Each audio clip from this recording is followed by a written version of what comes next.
Ako si Jade Buhoy at narito ang mga naging kaganapan ngayong linggo dito sa News Force. Sa ulo ng mga balita, buwan ng kababaihan ipinagdiwang. Mga apektadong OFW sa Middle East inabisuhan ng pamahalaan sa mga tugon. Utang ng pamahalaan umabot na sa 2.65 trillion pesos. Pamahalaan naghahanap ng alternative oil suppliers.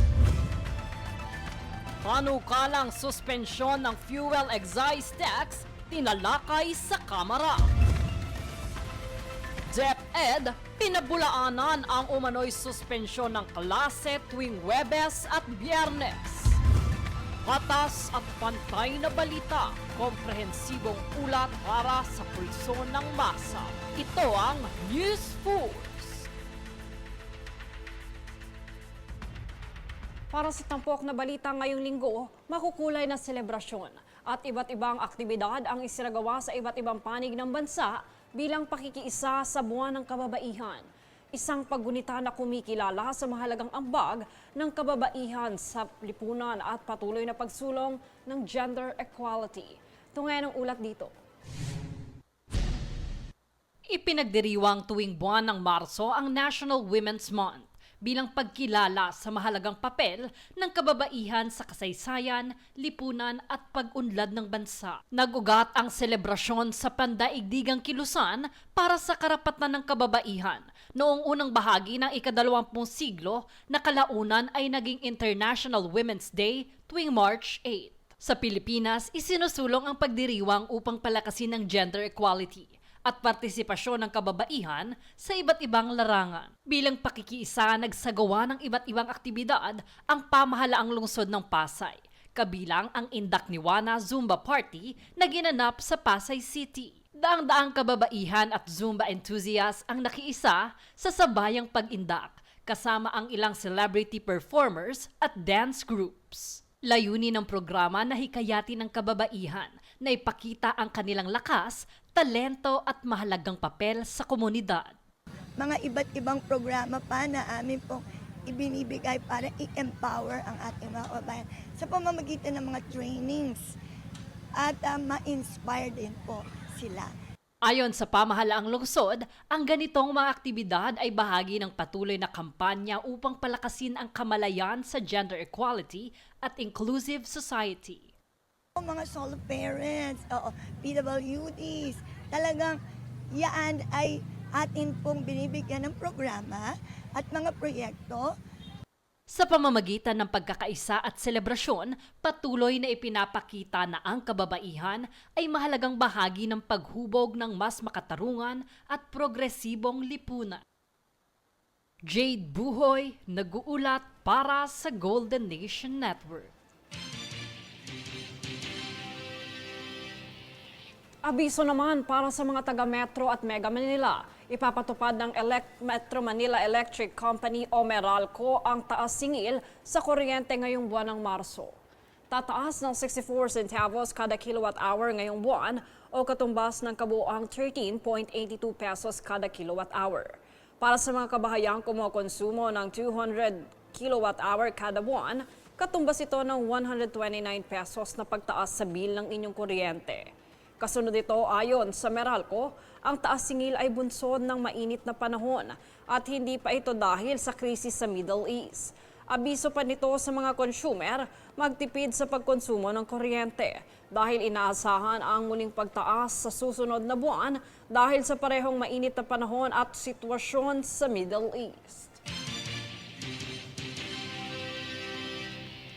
Samantala, naiulat ng Department of Health o DOH ang pagbaba ng naitalang kaso ng rabies nitong January 4 hanggang February 21 na 17 kaso. Kumpara sa naitalang 49 na kaso sa parehong panahon noong nakaraang taon. 13 naman ang mga kasong naitala ay mula sa mga hayop na hindi nabakunahan. Paalala ng DOH, sakaling makagat ng hayop, hugasan ito ng maigi gamit ang sabon at running water sa loob ng 15 minuto at agad na magpakonsulta sa DOH-centered Animal Bite Center para sa tamang pagsusuri at pagpapagamot. Mahigpit pa ang paalala ng kagawaran, huwag magpakampante dahil ang rabies ay nakamamatay at 100% itong mortality rate sa oras na magsimula ang sintomas. Dagdag pa ng DOH para sa mga pet owner, siguruhing napabakmunahan ang inyong mga alagang hayop at maaari ring makipag-ugnayan sa mga veterinaryo o lokal na pamahalaan ukol sa pagbabakuna.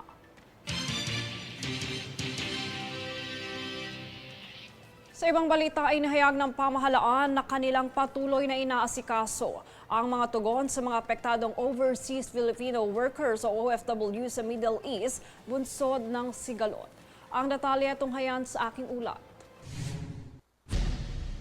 Nagpahayag si Agimet Party List Representative Brian Revilla na nasa tamang direksyon ang pagtugon ng pamahalaan sa mga overseas Filipino workers o OFW na lubos na apektado ng tensyon sa Middle East. Ito ay matapos ang pagdinig ng House Committee on Overseas Workers Affairs at Committee on Foreign Affairs tungkol sa kalagayan ng mga Pilipinong nagtatrabaho sa nasabing rehiyon. Ayon sa kongresista, nasagot ng mga ahensya ng pamahalaan ang mga tanong ng mga mamabatas kung paano tinutugunan ang pangangailangan ng mga OFW. Anya, patuloy ang koordinasyon ng Department of Migrant Workers o DMW, Department of Foreign Affairs o DFA at OWA para sa tulong at repatriation kung kinakailangan. Dito tiniyak din ng pamahalaan na may mga hotline at online platforms na maaaring lapitan ng mga OFW na nangangailangan ng agarang tulong. Pinayuhan din ng mga Pilipino sa Middle East na sumunod sa abiso ng mga embahada at umiwas sa pagpapakalat ng hindi beripikadong impormasyon sa social media.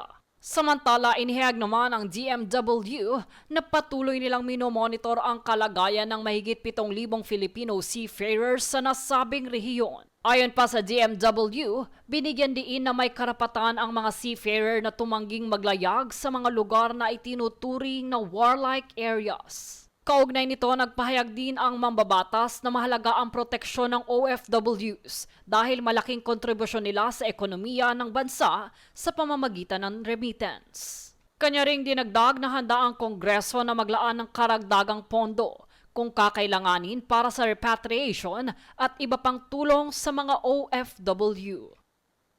Jade Buhoy, nag-uulat para sa Golden Nation Network.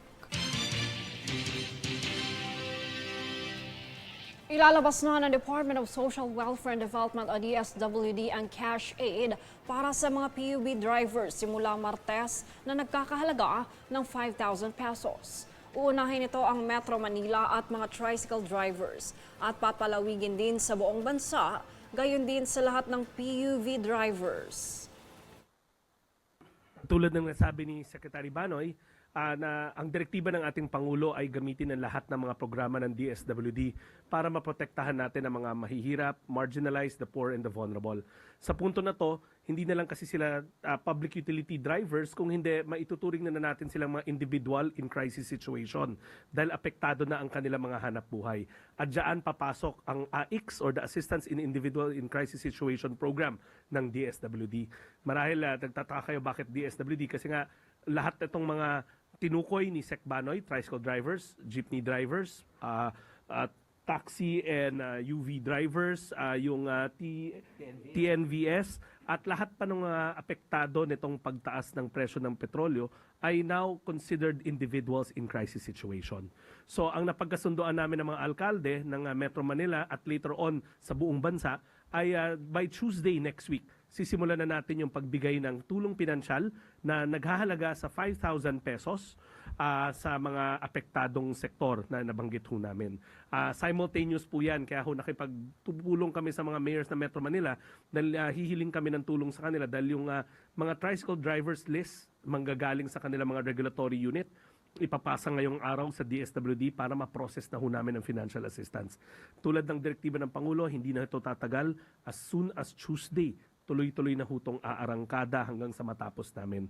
Gusto ko rin i-point out na ang GAA allocation or ang general appropriations ng AICS is at 60 plus billion na ang instruction ng ating Pangulo, that's at our disposal. Ibig sabihin, nilinya na namin kaagad yung 30 billion para kung tatagal pa tong krisis sa gitnang silangan, hindi to magiging isang beses lamang. So naka-standby na yung 30 billion, handang-handa na ang DSWD, nakakasa na rin ang mga mayor, and this is a whole of government approach para masigurado natin na the poor, the marginalized, and the vulnerable, lalong-lalo na yung ating mga driver na mga apektado, ay hindi lumubog sa mga nangyayaring krisis sa gitnang silangan.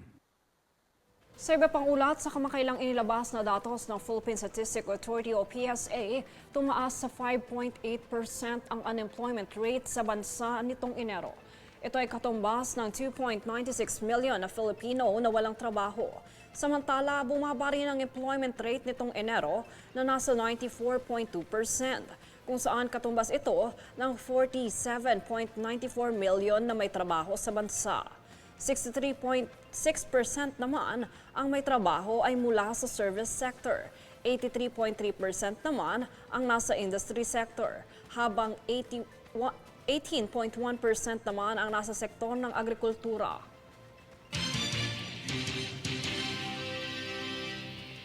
Pumalo naman sa 2.65 trillion pesos ang kabuuang utang ng pamahalaan sa buong taon ng 2025. Ito ay base sa pinakahuling datos ng Bureau of Treasury, kung saan mas mataas ito ng 3.5% kumpara sa 2.56 trillion pesos na utang noong 2024. Samantala, tumaas naman sa 4.45 trillion pesos ang nakolektang buwis nitong 2025. Ngunit kulang ito ng 1.48% mula sa inaasahang revised program ng revenue collection, bunsod ng pansamantalang pagtigil ang pagbabayad para sa mga infrastructure contracts kasunod ng investigasyon sa maanomalyang flood control projects. Susunod sa News Force. Pangulong Marcos Jr. ibinida ang kahalagahan ng mga kababaihan. Oil deregulation matapos ang malaking pagtaas ng presyo ng langis, binatikos. Bagong ECP system ng BOC inilunsad para pabilisin ang proseso sa imported vehicles. Manatiling nakatutok para sa higit pang mga balita sa pagbabalik ng News Force.